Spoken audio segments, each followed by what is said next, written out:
INDIRA GANDHI National Open University Ignou Manipur Regional Center gi Kontranipan Shuba Convocation ngasi North AOC da LEIBA ASHA JINA Complex da Pangthokkhre Thoramaduda Union Minister of Education Dharmendra Pradhan Manipur University of Culture gi Vice Chancellor Professor Paungnam Gunindrona Athoiba Mitunglen Sing oina saruk yakhi Thoramaduga Mari Lenana Manipur University of Culture gi Vice Chancellor Professor Paungnam Gunindrona Hai INDIRA GANDHI National Open University Ignou Asi India da Center Kontramapan Lei Madugi Manungda Manipur gi Regional Center Asi Kumja Lising Anigi December Tang Amada Lenkalak Kibani Regional Center Asidagi Tongan ba degree amadi diploma holder kya ama puthokre ngasi pangthokliba convocation asida punna mahairoi lising amaga chatret ka marifut tara mangada degree khutsinagani INDIRA GANDHI National Open University Ignou asi maru oina regular oina class yawba ngamsadaba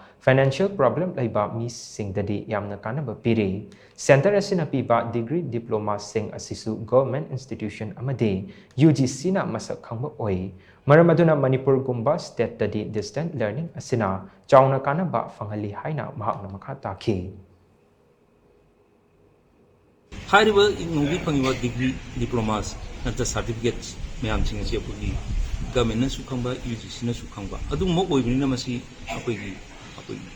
Manipur Gumba Damdam can you hide again Apigi Communication Kari Tongan Masi distance education that time. Adana masi handakti hona 2024 stage hona ina khanmada masi NEP 2020 sisu okoi ingo su okoi kano taw kan masi Manipur gi handak taw si yamna thogani ngani aduwa India gi onasu Dharmendra Pradhan ji education minister central education minister sinanga si chief guest oraga masi